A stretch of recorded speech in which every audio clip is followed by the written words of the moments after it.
दोस्तों, आज हम आपको इस वीडियो में बताएंगे कि महाराष्ट्र के अंदर असदुद्दीन ओवैसी और ऑल इंडिया मजलिस इत्तेहादुल मुस्लिमीन का सबसे बड़ा दुश्मन कौन है। जी, हम आपको बताएंगे कि ओवैसी आज एमवीए गठबंधन में शामिल क्यों नहीं है। कौन है जो ओवैसी को एमवीए गठबंधन में शामिल होने नहीं दिया, शामिल होने से रोक दिया। दोस्तों, इसके बारे में हम पूरी जानकारी आपको इसी वीडियो के अंदर देने वाले हैं। लेकिन उससे पहले मैं मोहम्मद असरारुल हक उर्फ सद्दाम हुसैन और आप तमाम दोस्तों का इस्तकबाल है हमारे इस चैनल में। दोस्तों, मैं आपको बताने जा रहा हूं कि एमआईएम पार्टी आज महाराष्ट्र में अकेले चुनाव क्यों लड़ रही है। महाराष्ट्र में एमआईएम पार्टी अकेले चुनाव इसलिए लड़ रही है कि एमवीए गठबंधन में एमआईएम पार्टी को यानी ओवैसी को शामिल नहीं किया गया और उसके पीछे सबसे बड़ा अगर किसी का हाथ है तो वो अबू आसिम आजमी का हाथ है। मैं अबू आसिम आजमी का नाम इसलिए ले रहा हूं कि एमआईएम पार्टी के पूर्व सांसद और महाराष्ट्र के प्रदेश अध्यक्ष इम्तियाज जलील साहब ने पत्र लिखा था। पत्र लिखकर एमवीए गठबंधन वालों से कहा था कि अगर आप हमें 28 विधानसभा सीटों पर अपना उम्मीदवार उतारने का अनुमति देंगे तो हम आपके साथ गठबंधन करने को तैयार हैं। लेकिन उस पत्र का जवाब अगर किसी ने देने नहीं दिया तो वो अबू आसिम आजमी है। अबू आसिम आजमी ने एमवीए गठबंधन वालों से कहा कि ओवैसी को महाराष्ट्र में लोग पहचानता नहीं है, ओवैसी की बातों को महाराष्ट्र में लोग समझता ही नहीं है। अगर यूं सीधे अल्फाज में कहें तो ओवैसी को महाराष्ट्र के लोगों को जरूरत ही नहीं है। इसलिए जरूरत नहीं है महाराष्ट्र के लोगों को ओवैसी की, चूंकि महाराष्ट्र के लोगों के पास एक मुस्लिम चेहरा है और वो अबू आसिम आजमी है। अबू आसिम आजमी के बारे में दोस्तों अगर मैं आपको बताऊं तो अबू आसिम आजमी साहब जब 2014 में चुनाव लड़े थे तो उस 2014 में जहां से वो चुनाव जीते थे वहां से एमआईएम पार्टी के भी उम्मीदवार चुनावी मैदान में थे और वहां पर इतना जबरदस्त घमासान जो है लड़ाई चली दोनों के बीच में, हारते हारते बाल बाल बचे थे अबू आसिम आजमी और चुनाव जीते थे। उसके बाद 2019 विधानसभा चुनाव में अबू आसिम आजमी को अकेला छोड़ दिया गया और अबू आसिम आजमी आसानी के साथ चुनाव जीत जाते हैं। इस बार जब असदुद्दीन ओवैसी की पार्टी एआईएमआईएम पूरी मजबूती के साथ चुनाव लड़ रही है तो अबू आसिम आजमी के खिलाफ भी अपना उम्मीदवार चुनावी मैदान में उतार दी है।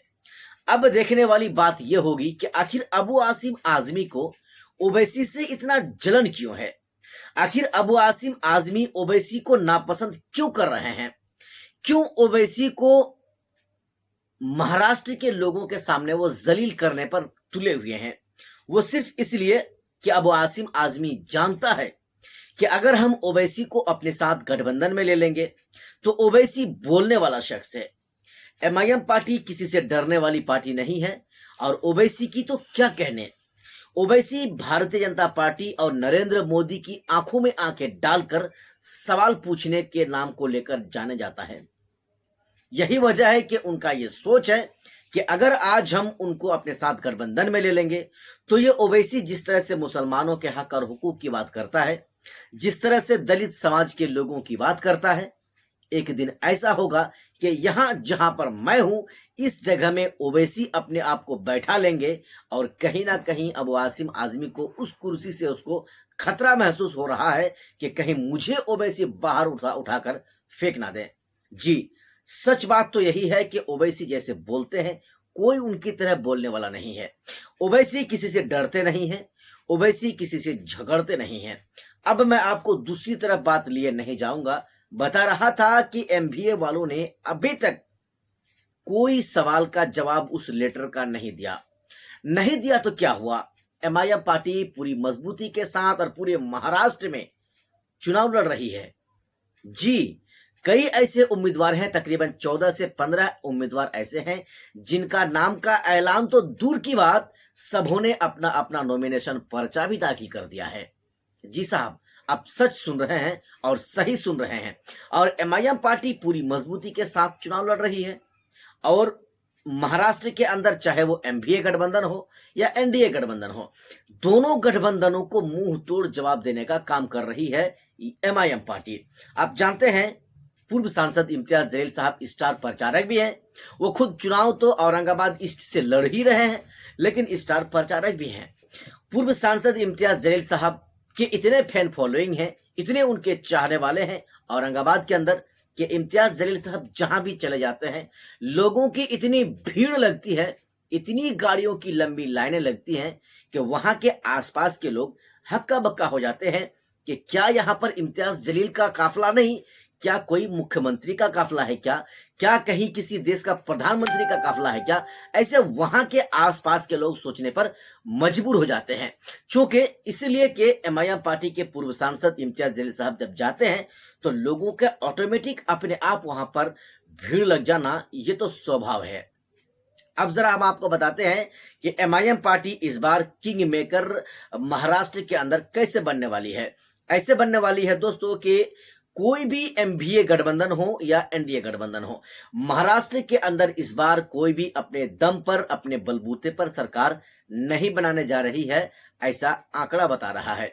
ऐसे में अगर MIM पार्टी के पास 10 से 12 या 15 विधायक अगर हो जाए तो पूरे महाराष्ट्र का जो समीकरण है वो बदल जाएगा और जो माहौल है वो एकदम MIM पार्टी के पक्ष में हो जाएगा। चूंकि उस समय में ओवैसी साहब फिर वही शर्त रखेंगे, इम्तियाज जलील साहब फिर वही शर्त रखेंगे कि उनको मानने पर मजबूर होना पड़े। आप जानते हैं ओवैसी किसी भी हालत में बीजेपी का साथ नहीं देने वाला है। बीजेपी का सबसे बड़ा और खुला दुश्मन ओवैसी साहब अपने आप को वो मानते भी हैं और MIM पार्टी कहीं ना कहीं दुनिया में जितनी भी पार्टियां हैं हिंदुस्तान के अंदर, सब पार्टियों के साथ वो गठबंधन कर सकता है या सब पार्टी के साथ मिलकर वो चुनाव लड़ सकता है, लेकिन बीजेपी के साथ कभी और कतई तौर पर चुनाव ओवैसी साहब मिलकर लड़ नहीं सकते हैं। बाकी मैं आपको इसलिए कहा कि ओवैसी का सबसे बड़ा दुश्मन महाराष्ट्र के अंदर अबू आसिम आजमी साहब हैं।